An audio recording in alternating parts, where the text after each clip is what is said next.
नमस्कार दोस्तों, एक बार फिर से स्वागत है आपका हमारे चैनल में, जहां आज हम एक्सप्लेन करने वाले हैं शहजादा मूवी को। तो वीडियो को शुरू करते हैं और अगर वीडियो अच्छा लगे तो वीडियो को लाइक जरूर कीजिएगा और इसी तरह के वीडियोस पाने के लिए आप हमारे चैनल को सब्सक्राइब भी कीजिएगा ताकि आपको इसी तरह के लेटेस्ट और फ्रेश कंटेंट मिलते रहे। तो फिल्म की शुरुआत होती है जिंदल इंटरप्राइजेस के मालिक रणदीप जिंदल से, जिनका रोल प्ले किया है रोनित रॉय ने। तो आगे हम देखते हैं कि उनकी कंपनी में काम करने वाले वाल्मीकि यानी परेश रावल के घर पर बेटा जन्म लेता है। साथ ही रणदीप जिंदल के घर पर भी बेटा ही जन्म लेता है और दोनों एक ही हॉस्पिटल में होते हैं। पर वाल्मीकि बच्चों की अदला बदली कर देता है। जो असली शहजादा है यानी जिंदल साहब का बेटा, वो पहुंच जाता है परेश रावल के घर, जो कि एक मामूली से क्लर्क का बेटा बनकर जिंदगी बिताएगा, जबकि क्लर्क का बेटा राज घराने में ठाठ से रहेगा। दरअसल जिंदल साहब का बेटा सांस नहीं ले पा रहा था और वाल्मीकि ने यही सोचा कि यही अच्छा मौका है बच्चों की अदला बदली करने का। और इसमें एक नर्स भी उसका साथ देती है, क्योंकि जिंदल साहब के बेटे की देखरेख करना उसी की ड्यूटी थी। और अब लोगों को मालूम चलेगा कि उसकी देखरेख में जिंदल साहब के बेटे की जान चली गई है तो उसकी नौकरी जा सकती है। इसलिए वो दोनों यहाँ पर मिलकर बच्चों की अदला बदली कर देते हैं। और जब वो दोनों अदला बदली कर ही रहे होते हैं कि तभी जिंदल साहब के बेटे की सांसें वापस आ जाती है। इसलिए अब नर्स चाहती है कि वो दोनों के बेटों को अपनी अपनी जगह पर रख दे, लेकिन वाल्मीकि के लालच ने ऐसा कुछ भी नहीं होने दिया, क्योंकि वो नर्स से कहता है कि किस्मत चाहती है कि मेरा बेटा राज घराने में ठाठ से रहे। लेकिन नर्स उसकी बात नहीं मान रही होती है। तब उनके बीच में झड़प हो जाती है और यहाँ पर नर्स का पैर फिसल जाता है, जिससे कि वो हॉस्पिटल से नीचे गिर जाती है और कोमा में चली जाती है। अब दोनों के बेटे अपने अपने घर पहुंच चुके थे, जहाँ पर जिंदल साहब के बेटे का नाम राज रखा जाता है और वाल्मीकि अपने बेटे का नाम हर कुछ ही रख देता है, क्योंकि उसे मालूम है कि ये बेटा उसका नहीं है, इसलिए वो उसका नाम बंटू रखता है। लेकिन पंडित जी भी उससे मना करते हैं कि ऐसा नाम वो नहीं रख सकता। पंडित जी कहते हैं कि ऐसा लग रहा है जैसे दो बर्तनों को आपस में बजा दिया हो। लेकिन ये नाम फाइनल हो चुका था। अब बच्चे थोड़े बड़े होते हैं और हमें पता चलता है कि बंटू पढ़ाई में बहुत तेज है और राज पढ़ने में एकदम फुस्सी है। जिसके बाद कहानी 25 साल आगे शिफ्ट हो जाती है और हमें पता चलता है कि बंटू की मां नहीं रही है। उसके घर में वाल्मीकि, बंटू और उसकी छोटी बहन है। साथ ही बंटू यहाँ पर जॉब के लिए स्ट्रगल करता हुआ नजर आता है और आज की दी हुई सेकंड हैंड चीजों पर गुजारा कर रहा है, क्योंकि बंटू की किस्मत में यही लिखा है। यहाँ दूसरी तरफ वाल्मीकि जिंदल साहब के महल में था, जहाँ पर कि उसे पता चलता है कि राज विदेश से अपनी ग्रेजुएशन की पढ़ाई करके वापस लौट रहा है। इसलिए वाल्मीकि बहुत ज्यादा खुश होता है और उसकी स्वागत की तैयारी में भी लग जाता है। लेकिन बिना चमेली की माला के बिना तो स्वागत इम्पॉसिबल है। इसलिए वो अपने बेटे बंटू के पास कॉल करता है और उससे एक चमेली की माला मंगवाता है। और जब बंटू माला लेकर पहुंचता है तो वाल्मीकि उसे घर के अंदर नहीं घुसने देता है, हर बार की तरह। और बंटू हमेशा उससे यही बात कहता है कि वो उसे अंदर घुसने क्यों नहीं देता है। तब वाल्मीकि उससे कहता है कि तेरी किस्मत खराब है, इसलिए तू अंदर कभी भी नहीं आ पाएगा। जिसके बाद हम राज को देखते हैं, जो कि विदेश से अपनी पढ़ाई पूरी कर आया था। दरअसल उसने 7 साल में अपना ग्रेजुएशन कंप्लीट किया था। इसके बावजूद वो जिंदल इंटरप्राइजेस का CEO बनेगा, क्योंकि उसकी किस्मत अच्छी है। बंटू जॉब की तलाश में अपनी बहन के साथ निकल पड़ता है, जहाँ बीच रास्ते में कुछ गुंडे उसकी बहन को तंग करने लगते हैं और उसकी चुन्नी को भी ले जा लेते हैं, जिस पर कि बंटू का ईगो हर्ट हो जाता है। और फिर बंटू उन लोगों के पास पहुंचकर उन लोगों को सबक सिखाकर अपनी बहन की चुन्नी वापस लेकर आ जाता है। अब बंटू एक लॉ फॉर्म में जाता है, जहां पर कि उसे एक इंटरव्यू देना था, जहां पर उसकी मुलाकात होती है समारा नाम की एक लड़की से, जो कि एक बहुत बड़ी एडवोकेट है और यही उसका इंटरव्यू लेने वाली थी।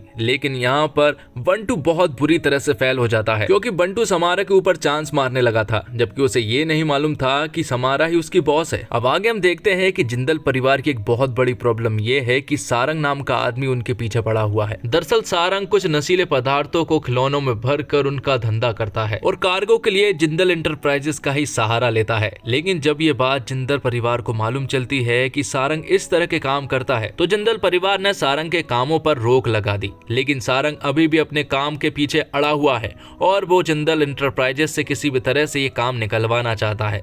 लेकिन यहाँ पर जिंदल फैमिली ये चाहती है कि वो अपने बेटे राज को टेस्ट करे, इसलिए वो सारंग के पास उसे भेजते हैं और उससे कहते हैं कि वो इस काम के लिए उनसे साफ साफ मना करके आए। और जब राज का सामना सारंग से होता है तो उसके हाथ पैर कांपने लगते हैं और वो ना नहीं कर पाता है, जिससे कि जिंदल फैमिली समझ जाती है कि उनका लल्लू लाल कोई भी काम का नहीं है, उसे किसी भी तरह का कोई भी नॉलेज नहीं है और उसकी हरकतें एकदम बच्चों की तरह है। जिसके बाद हम एक कैफे में समारा को देखते हैं, जिससे कि एक आदमी बात करने के लिए आया था। यहाँ पर वो आदमी जबरदस्ती समारा को केस देने की कोशिश करने लगता है और उसके साथ बदतमीजी भी करने लगता है, जबकि समारा ये केस नहीं लेना चाहती थी। यहीं पर हम बंटू को देख पाते हैं, जो कि उस आदमी को सबक सिखाता है और उससे कहता है कि जब कोई औरत मना करती है तो वो डेफिनेटली मना ही होता है। और यहीं पर बंटू उसे सबक भी सिखाता है, जिससे कि समारा बंटू को अपने साथ काम पर रख लेती है। और आगे हम देखते हैं कि यहीं पर जिंदल एंटरप्राइजेस के रणदीप जिंदल भी यहीं पर मौजूद थे, जिन्हें कि बंटू की ये सारी बातें बहुत ही अच्छी लगी थी, जिसने साफ साफ मना करने की एक बहुत बड़ी हिम्मत जुटाई थी। वहीं दूसरी तरफ जिंदल फैमिली अपने लल्लू लाल राज से परेशान थी, जो कि घर में ही बच्चों वाली डिंकी गाड़ी से घूमता रहता है और इसी को लेकर घर वाले काफी ज्यादा उससे परेशान हैं। अब अगले दिन बंटू समारा से मिलता है और उसे अपनी सारी चीजें बताता है कि वो किस तरह से रहता है। उन दोनों के बीच में नजदीकियां बढ़ने लगी थी और यहाँ पर बंटू समारा को बताता है कि उसकी जिंदगी हमेशा सेकंड हैंड चीजों पर ही गुजरी है। पहली बार उसे ऐसा लगा है कि अब वो शायद कुछ कर सकता है। दरअसल बंटू को समारा से प्यार हो गया था और कहीं ना कहीं समारा को भी बंटू से प्यार हो गया था। और फिर कुछ दिनों के बाद समारा के पिता समारा को लेकर जिंदल फैमिली के पास जाते हैं और उससे राज का रिश्ता करवा देते हैं, जबकि बंटू और समारा एक दूसरे से प्यार करते हैं। और यहाँ पर समारा और बंटू कहते हैं कि हम ये सारी बातें जिंदल फैमिली के ऑनर यानी कि रणदीप जिंदल को बता देंगे कि हम दोनों एक दूसरे से प्यार करते हैं, इसलिए वो उनके ऑफिस जाने लगते हैं। वहीं दूसरी तरफ हम देखते हैं कि रणदीप जिंदल के ऑफिस में सारंग भी था, जो कि उनसे बात करता है और उनसे कहता है कि जब तक आप जिंदा है तब तक मेरा काम नहीं हो पाएगा, इसलिए वो अपने नुकीले छाते से उनके ऊपर हमला कर देता है। लेकिन सही वक्त पर यहाँ पर बंटू और समारा पहुंच जाते हैं, लेकिन लिफ्ट भी बंद थी और सीढ़ियों के रास्ते भी बंद थे। लेकिन बंटू यहाँ पर किसी तरह से जिंदल सर को हॉस्पिटल ले जाने में कामयाब हो जाता है। अगर कुछ देर और हो जाती तो जिंदल साहब की जान भी जा सकती थी। जिसके बाद बंटू हॉस्पिटल में घूमने लगता है, तभी उसकी मुलाकात होती है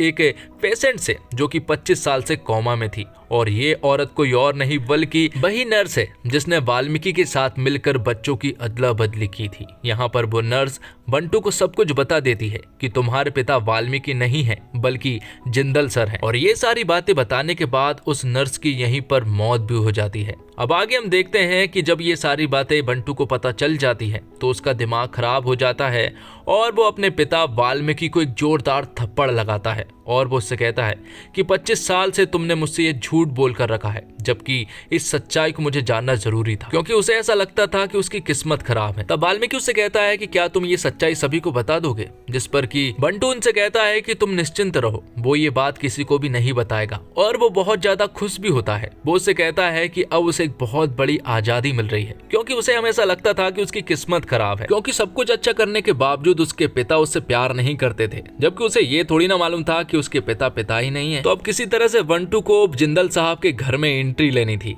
इसलिए रणदीप जिंदल का जो डॉक्टर इलाज कर रहा होता है, बंटू उसके बेटे को किडनैप कर लेता है। और यहाँ पर डॉक्टर जिंदल साहब से कहता है कि जिस आदमी ने तुम्हारी जान बचाई है वो अगर तुम्हारे आसपास रहेगा तो तुम बिल्कुल ठीक रहोगे। तब घर में असली शहजादे की एंट्री होती है, मतलब कि बंटू की। अब घर में पहुंचने के बाद बंटू सभी से मुलाकात करता है और इस फैमिली को जानने की कोशिश करता है, क्योंकि ये उसकी फैमिली थी। अंदर जाकर बंटू अपने नाना जी से भी मिलता है और उन्हें भी बहुत ज्यादा खुशी होती है, क्योंकि रणदीप जिंदल की जान उसी ने बचाई थी। जिसके बाद उन दोनों के बीच में जमने लगती है और वो उसे जॉब ऑफर कर देते हैं कि 50,000 रुपए उसकी महीने की तनख्वाह होगी। और जब बंटू घर में होता है तो परिवार के बारे में उसे कुछ बातें मालूम चलती है, जैसे कि रणदीप जिंदल और उसकी पत्नी आपस में बात नहीं करते हैं और रणदीप जिंदल की पत्नी के भाई जो होते हैं वो उनकी ही कंपनी को धोखा देकर कई सारे पैसे हड़पने की कोशिश भी करते रहते हैं। तो धीरे धीरे करके बंटू अब सारी प्रॉब्लम्स को समझने लगता है, जिसके बाद वो अपने नाना के साथ सारंग के लोगों के पास पहुंचता है। और वहां पर जब वो पहुंचता है तो वहां के कुछ लोग बंटू के नानू के साथ बदतमीजी कर देते हैं और उन्हें धक्का मारकर गिरा भी देते हैं।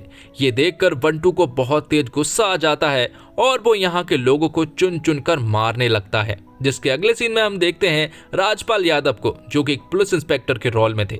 यहाँ पर वो दरअसल इसलिए आया था क्योंकि उसे सिक्योरिटी देनी थी रणदीप जिंदल को। तब उनकी मुलाकात बंटू से होती है और बंटू उनसे कहता है कि उन्हें सिक्योरिटी की जरूरत नहीं है क्योंकि वो यहाँ पर है। तब इंस्पेक्टर बंटू से पूछते हैं कि आखिर वो कौन है। तब बंटू उन्हें बताता है कि वो यहाँ पर काम करने वाला एक साधारण सा लड़का है। थोड़ी देर के बाद यहाँ पर समारा आती है और वो बंटू को गाल पर किस कर चली जाती है। और फिर थोड़ी देर के बाद यहाँ पर आदित्य जिंदल आते हैं, जो कि उसे अपने बेटे की तरह ट्रीट करते हैं। ये सारी चीजें देखकर इंस्पेक्टर का दिमाग खराब हो जाता है और वो समझ ही नहीं पाते हैं कि आखिर एक साधारण से आदमी को काम पर रखने के बाद भी उसे इतनी तवज्जो क्यों दी जा रही है। अब बंटू को घर की कुछ और बातें मालूम पड़ती है और वो बात ये थी कि दरअसल में रणदीप जिंदल और उसकी पत्नी पत्नी आपस में बात नहीं करते हैं। 7 साल से वो रूठे रूठे तरीके से ही एक दूसरे से बात करते हैं। तो बंटू उन दोनों से कहता है कि अगर वो ठीक ढंग से नहीं रह सकते तो उन्हें तलाक ले लेना चाहिए, जबकि रणदीप जिंदल अपनी पत्नी से बहुत प्यार करते हैं।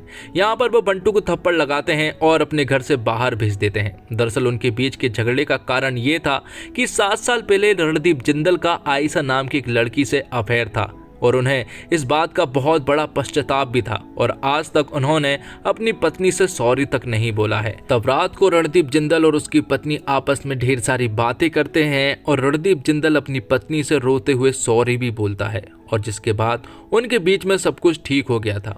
अब अगले दिन एक पार्टी होती है जिसमें कि बंटू को बुलाया जाता है, जहां पर एक जश्न मनाया जाता है और जब रणदीप जिंदल की पत्नी वॉशरूम में जाती है तो बाहर सारंग आ जाता है और वो उसे उठाकर भी ले जा लेता है। सारंग की यहाँ पर कुछ मांगे भी थी। वो उनसे 500 करोड़ के शेयर्स मांगता है और उनसे कहता है कि जो काम वो करता आ रहा है उसमें कोई भी टांग ना अड़ाए। तो जिंदल फैमिली चाहती है कि इस काम को राज अंजाम दे, लेकिन उससे पहले ही बंटू सारंग के अड्डे पर पहुंच जाता है और वो उनसे कहता है कि जब बात माँ पर आती है तो डिसीजन नहीं बल्कि एक्शन लेते हैं। जिसके बाद बंटू यहाँ पर सारंग के लोगों को चुन चुन कर मारता है और अपनी माँ को भी छुड़ाकर ले जा लेता है। अब बंटू की असलियत सबको मालूम चल चुकी थी, मतलब कि आदित्य जिंदल और रणदीप जिंदल को, लेकिन उनकी पत्नी को अभी तक ये बात नहीं मालूम थी और बंटू ये चाहता भी नहीं है कि ये बात उन्हें मालूम चले, क्योंकि अगर उन्हें ये बात मालूम चली तो उनका दिल टूट जाएगा। इसलिए वो ये नहीं चाहता है कि उन्हें उसकी असलियत मालूम चले। तो बंटू ने सब कुछ ठीक कर दिया था और बंटू तो अपने पिता से भी गुस्सा नहीं था। वो उन्हें एक